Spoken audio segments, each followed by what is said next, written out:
It wasn't an accident. These were the first words of a letter that came into our hands in a way that defies any conventional explanation. A message that, according to the person who delivered it, came directly from the beyond. Signed by none other than Paul Walker, the star who became a global icon as Brian O'Connor, the charismatic street racer in the Fast and Furious franchise. The letter, supposedly psychographed, brings to light revelations that promise to shed new light on the events that led to his tragic death in 2013, when he was just 40 years old. What makes this story even more intriguing is the context in which the message emerged. It wasn't something that popped up on some random website or social media. According to reports, the letter was transmitted through means involving mediums and spiritual practices. Something that may sound unbelievable to many, but sparks an undeniable curiosity in others. Paul Walker, known for his passion for cars, his generosity off-screen, and his captivating smile, left an immense void among fans, friends, and family. His death in a car accident on November 30, 2013, shocked the world. The circumstances of that day, a Porsche Carrera GT speeding,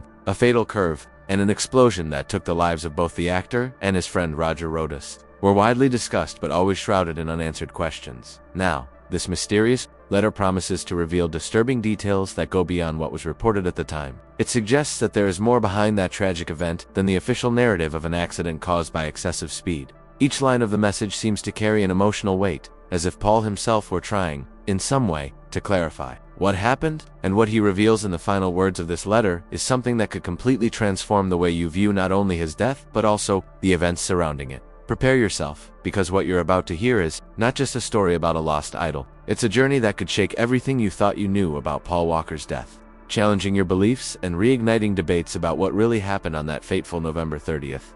Paul William Walker was born in Glendale, California, on September 12, 1973, in what could be described as a typical American family environment, the son of Cheryl, a model who brought a touch of glamour to his childhood, and Paul Walker III, a contractor who worked with sewers. Paul grew up in a home where values like hard work and determination were constantly reinforced. From a very young age, he showed a natural interest in the world of entertainment, a path that seemed almost inevitable. As a child, Paul began appearing in television commercials. His charismatic face and striking blue eyes, captivating casting, directors, and later audiences. Those early, modest steps in acting were the seed of a career that would make him one of Hollywood's most recognizable faces.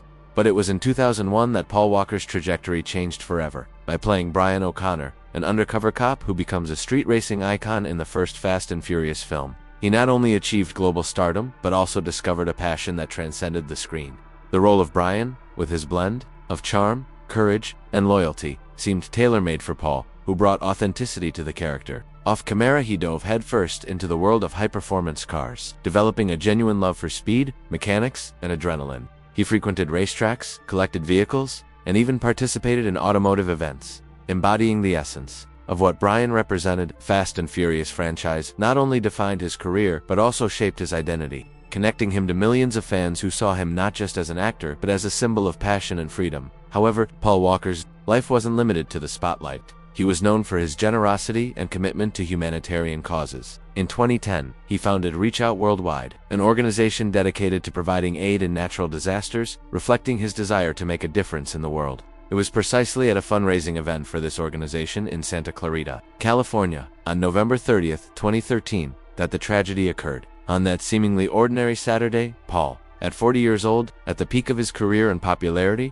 was accompanied by his friend Roger Rodas, an experienced race car driver. They decided to take a spin in a Porsche Carrera GT, a car known for its power and challenging handling. What was meant to be a moment of relaxation ended in a devastating collision, followed by an explosion that claimed both their lives. The news of the accident shocked the world, leaving fans, friends, and family in mourning. The official narrative pointed to an accident caused by excessive speed, but even after investigations, questions remained unanswered, or at least that's what everyone believed for over a decade. Because there's something about this story that has never come to light, something that remained hidden in the shadows of official reports and sensationalist headlines. For years, Paul Walker's death was accepted as an unprecedented tragedy, an unfortunate accident that took the life of an idol. However, an extraordinary message, supposedly from the beyond, reached us in a way that defies logic and reignites questions. This message, with details that promise to reveal never-before-explored secrets, suggests that what happened on that fateful November 30th may not have been as simple as it seemed. Something remained hidden, guarded for over 10 years, until this mysterious letter, laden with revelations, began to bring to light what may have truly happened. This letter, which promises to offer a new perspective on one of the most tragic events in recent Hollywood history, reached us through a path as unusual as it is intriguing. A psychography session held in São Paulo, Brazil. In October 2024, the person responsible for channeling this message was a medium known only as Roberto M., a man whose career in mediumship is marked by discretion and seriousness. With over 25 years of experience, Roberto M. has dedicated his life to facilitating mediumistic communications, having psychographed hundreds of messages attributed to deceased personalities as well as ordinary individuals seeking to offer comfort or answers to their loved ones. His reputation is built on the precision of his transcriptions and his reserved approach. Avoiding any kind of media exposure or pursuit of fame, Roberto M. has never been a public figure. He operates within a small circle, primarily assisting families seeking one last contact with those who have passed. His choice to maintain a low profile makes it all the more astonishing that a message of such significance, supposedly from Paul Walker, emerged through him. The session in question took place in a controlled environment, with the presence of reliable witnesses who reported what they saw. According to their accounts, Roberto entered a deep trance state, a process that, for those familiar with the practice, indicates an intense spiritual connection. For nearly 2 hours, he wrote uninterruptedly, with a fluency that amazed those present. The message, which he claimed was directly transmitted by Paul Walker, was recorded with a clarity and wealth of detail that defy simple explanations. What makes this letter even more extraordinary is the fact that Roberto M. had extremely limited knowledge of Paul Walker's life and career. He admitted, with honesty, that he had watched only one Fast and Furious film in his entire life, making it unlikely that he was familiar with the details surrounding the actor's journey. Yet the psychographed message contains, surprisingly, specific information. It mentions aspects of Paul's personality, such as his generosity, his sense of loyalty to friends, and his almost obsessive passion for high-performance cars. Even more striking, the letter includes references to technical details about vehicles, such as engine characteristics and racing dynamics, which align with the knowledge Paul Walker possessed, something even dedicated fans of the franchise recognized as authentic. These elements raised questions among those present at the session, who wondered how someone with such little exposure to the actor's work or life could produce such a precise message. Now, prepare yourselves, because I will read the letter to you exactly as it was psychographed, word for word, preserving every nuance of the original text. But first, a warning.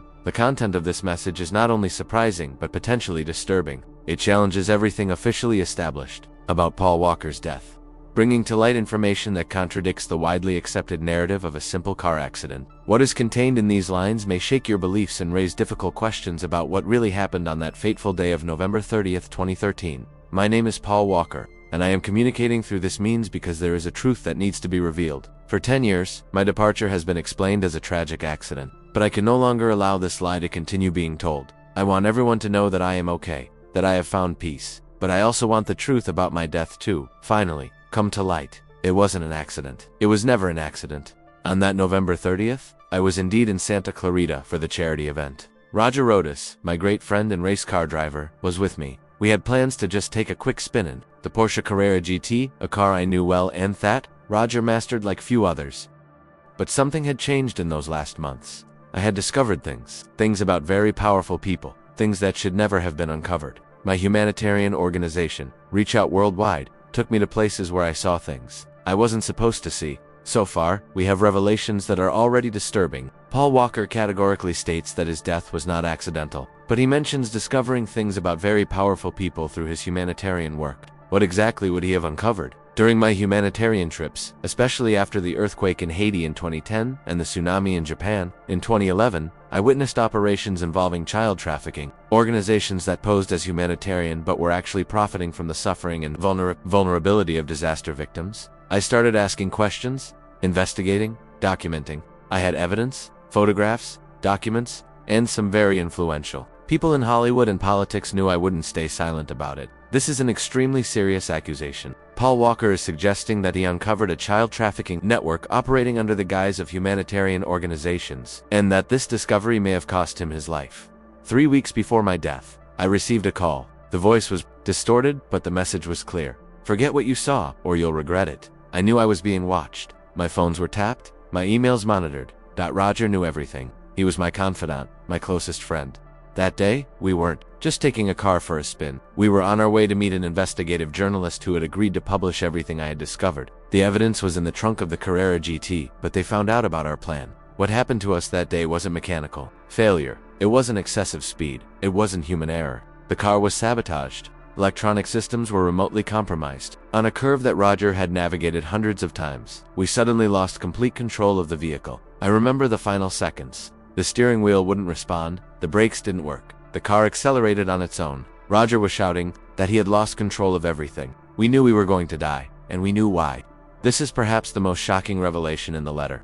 Paul Walker not only denies that it was an accident, but provides specific details about electronic sabotage of the vehicle. He claims he was carrying evidence of a child trafficking network to a journalist when he was murdered. The evidence in the car was removed before the firefighters arrived. The investigation was superficial, the conclusions rushed. All traces of what I had discovered disappeared along with me. But I didn't die in vain if this message reaches the right people. My daughter Meadow, my brothers, my parents. I want them to know that I didn't leave them due to recklessness or a love for speed. I left them because I tried to do what was right, because I tried to protect innocent children who were being exploited by monsters disguised as saints. The allegations contained in this letter are extraordinarily serious and specific. Paul Walker not only denies that his death was accidental, but provides a detailed narrative of a conspiracy involving child trafficking, vehicle sabotage, and a cover-up. It's important to note some facts that may lend credibility to these claims. First, Paul Walker was indeed deeply involved in humanitarian work through Reach Out Worldwide. He personally traveled to disaster zones, including Haiti after the 2010 earthquake and Chile after the 2010 earthquake. Second, the Porsche Carrera GT was known to be an extremely technical and challenging vehicle to drive, but Roger Rodas was an experienced and professional driver. The fact that he lost control on a road he knew well has always raised questions among automotive experts. Third, the official investigation into the accident was relatively quick and conclusive, determining that it was caused by excessive speed, without a deeper analysis of the vehicle's electronic systems. In an era where high-performance cars increasingly rely on computerized systems, the possibility of cyber-sabotage cannot be entirely ruled out. However, we must be cautious. These are extraordinary claims that require extraordinary evidence. There is no independent confirmation of any of these allegations, and conspiracy theories often arise around the deaths of beloved public figures. What makes this letter particularly intriguing is the level of specific and emotional detail. If it were a fabrication, it would be an extraordinarily elaborate and cruel one. It wasn't an accident. These words echo in our minds after hearing this disturbing message, supposedly from Paul Walker from the beyond. If this letter is genuine, it represents one of the most shocking revelations about the death of a public figure in decades. Paul Walker would not have died as a reckless young man passionate about speed, but as a hero who sacrificed everything to try to protect innocent children. If it is an elaborate hoax, it is one of the cruelest and most detailed ever created, exploiting the pain of a family and millions of fans around the world. The truth is, we may never know with absolute certainty, but this message forces us to question, what do we really know about the circumstances of Paul Walker's death? Why was the investigation so quick and superficial for the death of such a public figure? And what if there really is a shadowy network operating under the guise of humanitarian organizations? I leave that decision to you. Do you believe this is a genuine message from Paul Walker from the other side? Do you believe his death could have been much more than a tragic accident? Leave your comments below, sharing your opinions. If you believe this message deserves to be heard by more people, share this video. And if you want to keep exploring mysteries and revelations that challenge the official version of events, subscribe to the channel and turn on notifications, because the truth, no matter how disturbing, always deserves to be investigated. Paul Walker once said, "If one person can make a difference in a child's life, then it's worth trying." Perhaps, even after death, he is still trying to make that difference. Thank you for watching. Until the next mystery.